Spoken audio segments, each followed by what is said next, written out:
Let me introduce myself. My name is Sergey. I'm a system architect at Enonic.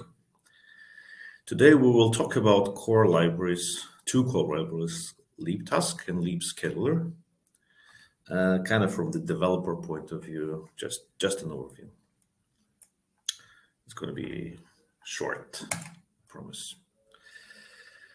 So we will start from the lib-task core library, which contains functions to run asynchronous tasks. The first method we will look at is called executeFunction. It used to be called submit, so the ones who were using it before could probably know that submit method, but we have changed the name to actually emphasize that argument is just a plain JavaScript function. And this function is actually run by one of the worker threads from the shared thread pool, and it never gets executed by any other XP nodes in the cluster. It's just pure local. So let's look at the short example here. We have the long-running function here, which will be executed locally in the background thread, which means that it also has access to outside variables and functions like from the outer scope. For instance, here you call this executeFunction, and this you have this place where you can define the function, and you can write the body of the task here. Yeah, by the way, here's the example how you can get some information about the running task. But I should warn you about the that this specific approach about executeFunction has a serious drawback. It makes your JavaScript code run in a multi-threaded environment. So you may easily run into concurrency issues, which are quite hard to debug. So next method we will look at is called submitTask. It used to be called actually submit named, but that name gets deprecated now. This is actually done to emphasize that the function will submit a task by its descriptor ID. What it means? Okay, let's look at the example. So submitTask. So submitTask can actually submit a task which has a descriptor in some app. In our example, we will call this app Enonic app my app. First, you need to write the descriptor and put it in the app. So we put it in the folder work, and we call the name equal file name work.xml. This is actually our task name. So carefully look at this as a folder and a file called the same. So second, you need to create a controller and also put it in your app. In our case, it's Enonic app my app. So we put it in the src main resources task work folder, the same work.js. So it's going to be our code for controller. So we export a run function. You see this exports run. I guess you guys familiar with JavaScript. And now you can see we have defined an input form for the task with the input parameter count, and this is generally how we can access this parameter. We grab it from the arguments of the function like this. Okay, let's go to the final step. So finally, in any part of the code, even in a different app, we can call this, finally we can call this submitTask method.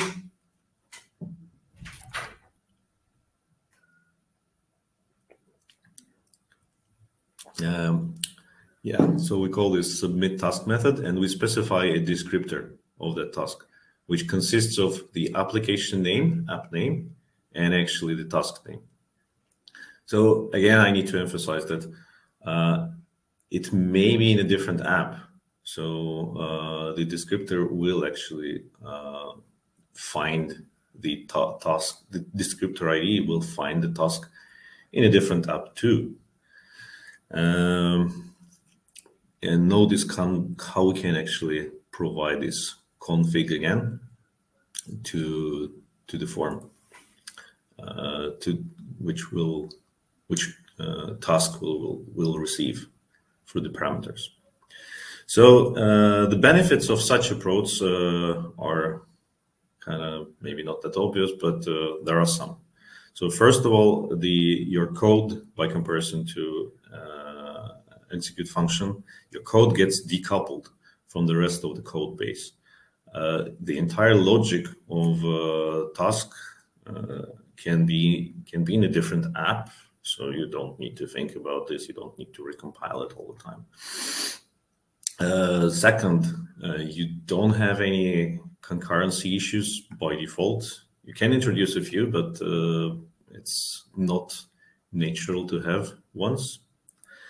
And the very important part, starting from Enonic XP76,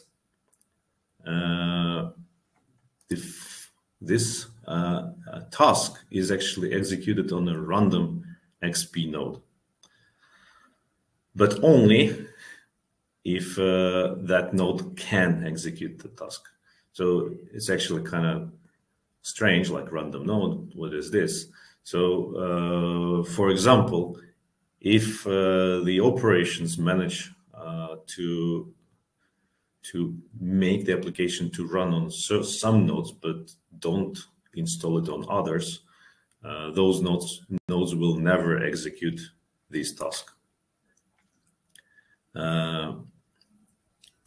This allows actually operations to control where those heavy tasks actually run. Okay.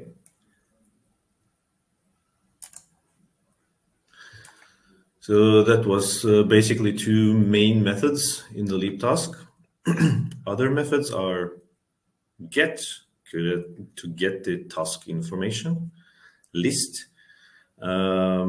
This is actually the method which lists all currently running, pending, and completed tasks. They leave for a short while in completed state, so you can actually see that they have been completed. There is a method is running. Well, it's a quick check of the task by its task ID that it's running.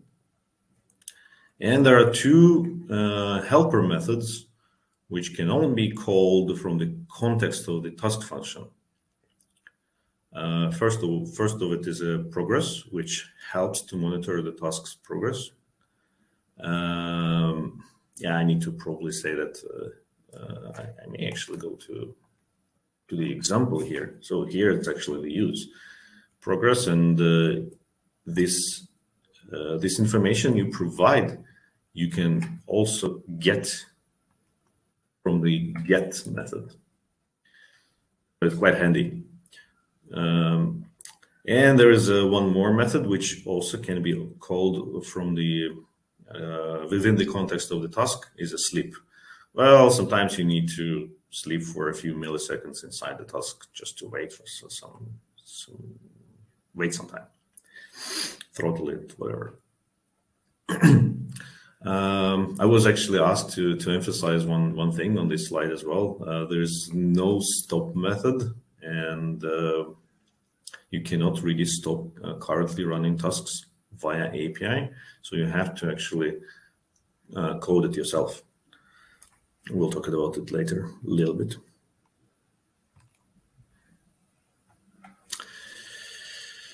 So it's not only the direct submission of tasks you can do. Starting from XP77, those tasks get extra functionality thanks to the new library introduced in XP77, lib-scheduler. This library allows you to schedule jobs. What is job? So let's look at this job example. So, for instance, let's consider we have the task in my app, Enonic app, my app, from the previous slides, and we want to execute it just one time at Zulu time, New Year 2022. Just for some reason, I don't know. Sorry. So we create actually the job using this method create. We give the job a name, we provide a descriptor to the task, we specify type one time, we specify the actual time for execution, and yes, we can also provide a config which will you can get these values from the params of the task itself in the controller.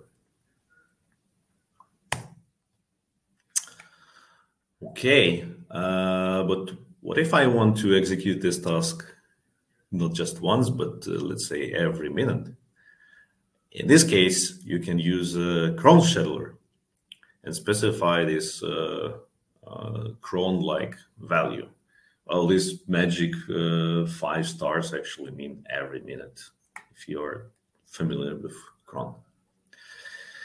Anyway, you see the syntax is quite similar. The only difference here is that instead of the type one time and the specific time, we provide a CRON type and the value of CRON. Actually, you can also specify the time zone here. It's not shown, but it is possible. One interesting and important thing, which sometimes may be a little bit confusing, but makes sense after a sort of second thought, that the name of the job you create must be unique across the entire cluster. So you basically can only create one runs every minute job. If you want similar jobs, you can call it runs every minute -1, runs every minute -2, or give it a proper name actually, which will be more descriptive for you. But there is no limitation actually how many jobs with different name can use the same descriptor. For instance, it may be important to have a task, like in our case, work, where you provide a different configuration for it and run it in different times. Yes, and by the way, last but not least, for this function, for this create job, this scheduler will run the task on a random node.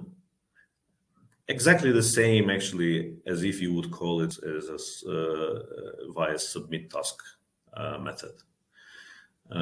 So this gives an opportunity to actually, again, decide where you want to run your scheduled jobs and tasks.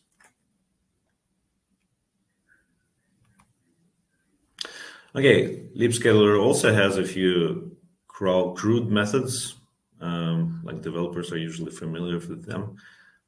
You can get a scheduled job by its name. You can list all the existing jobs scheduled.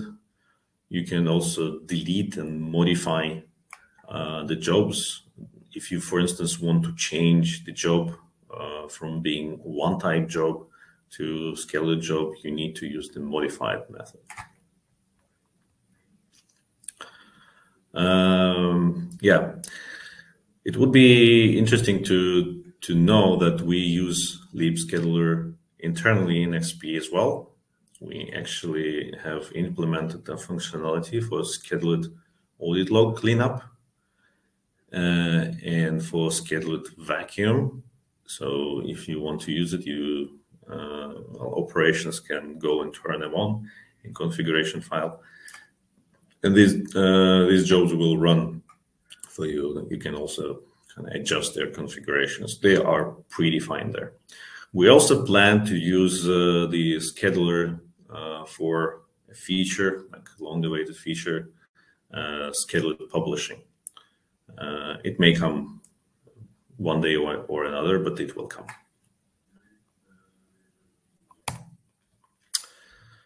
Okay, assuming that there will be not so many questions, maybe I have created my own FAQ. So I noticed a few questions have been asked already a few times. So the first question, can I write a task in Java? And the answer is yes. We have XP Java API, which provides the same or sometimes a little bit more functionality than the JavaScript API. And you can easily create a task using a Java API. The next question is like how many tasks can be run simultaneously? And the answer is it depends. It depends on how many resources you actually have. We don't provide any hard limit for number of tasks. It's just a single thread pool for all of them on each and every node. And but you should be aware of a limitation of JVM itself. We are running the Java, and there is a finite number of threads which it can run. And if it's too many, it will actually hang or crash. So we also see quite a few cases where background tasks incorrectly scheduled or just run created. So they actually created a background and never exit. And they take all the server resources on some installations, and it becomes a problem. So watch out, please. So the next question is, it appears every now and then, actually, I think it had appeared yesterday as well. Can a task be stopped forcibly? And the answer is unfortunately not. The tasks run inside the Java thread pool, as I have said, and there is no really reliable way to halt threads in Java. Like you need to exit the thread, then it stops. So when you think about writing a task, which will be, for instance, scheduled, you need to think about how you're gonna stop it. So you need to do it kind of gracefully. You need to be sure, and I have written it here, that in order to stop it gracefully, you need to allow the tasks to exit the function body of its controller. So as soon as it exits, then it's fine. Maybe I could, because we have quite a bit of time, maybe I can give you some example here. Like you see this flag finished equals true, and it actually propagated. If you have some kind of a wait loop here or like while loop here, you could also use and you have this in main.js, this task. You may actually have